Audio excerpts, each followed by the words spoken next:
Kyle Kuzma is finally a free man. After 10,000 years, I'm free! It's been 84 years.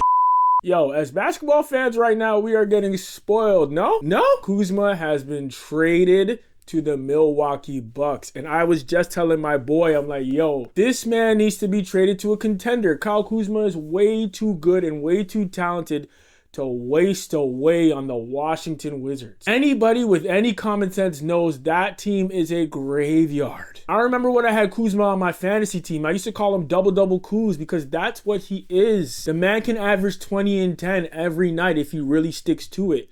Yeah, he gets distracted with, his beautiful model girlfriends and his questionable fashion choices, but yo, on the court, he's a long wing. He's tall, long, he can shoot, and I mean, if he really tries, I'm sure he can defend too. And on top of that, Kuzma is 29 years old while Middleton is 33. You just gained 4 years of youth, bruh.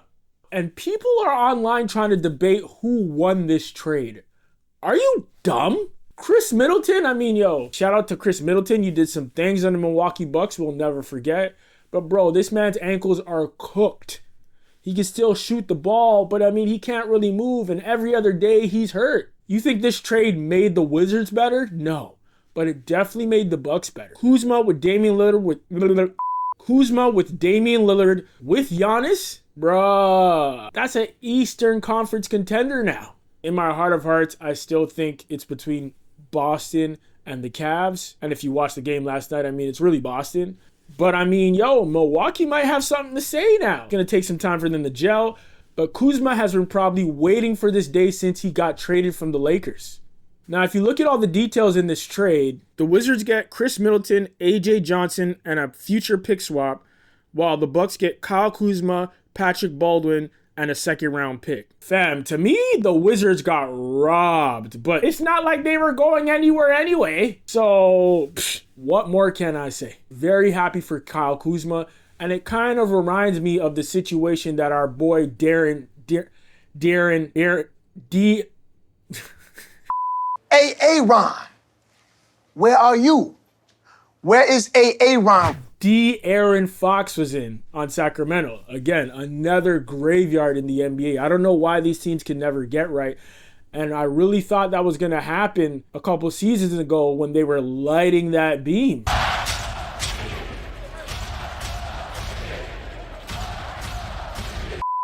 De'Aaron Fox is a San Antonio Spur, and I must say, it's about damn time. Remember those guys almost beat the Warriors in the playoffs? It looked like a brand new day for Sacramento. And literally the season right after, they fell apart. And of course, the whole NBA hated that they tried to blame Mike Brown for it, firing him and all that controversy because he was just really trying to get the best out of Fox and wasn't scared to let him know. But after he got fired, you knew that organization was just falling to pieces.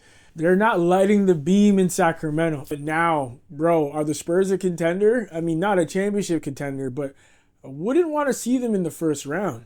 You got Chris Paul as a backup point guard. You got De'Aaron Fox as quick and as shifty and as nice as he is, lobbing to Wembanyama. And if you look at the way this trade materialized, I mean, Sacramento did not get robbed. I think they're actually better because De'Aaron Fox there wasn't working.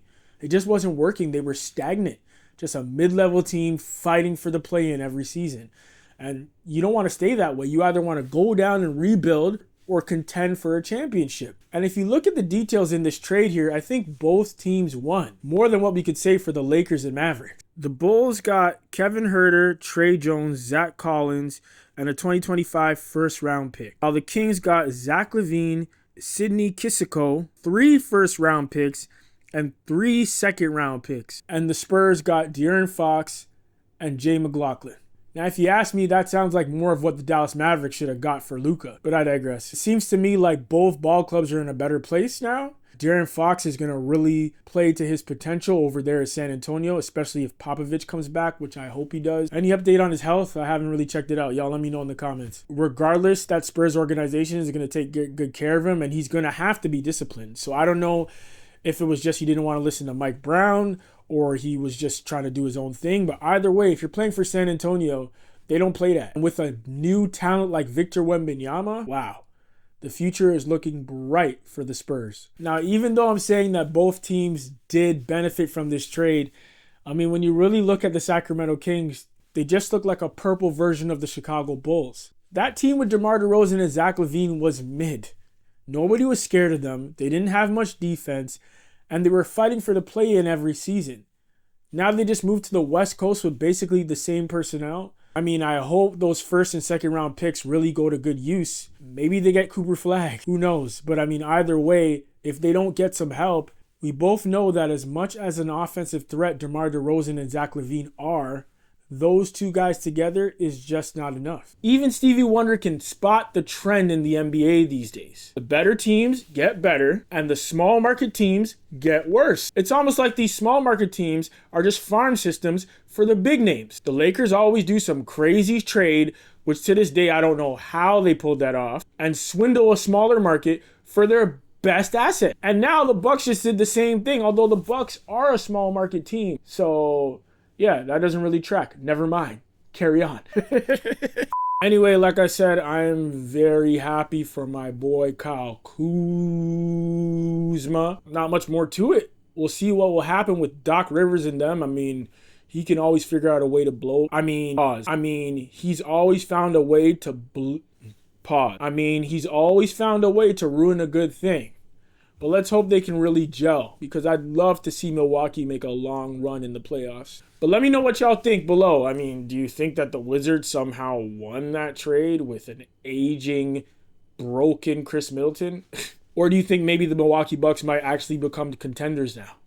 Let me know in the comments. Please like and subscribe. And until next time...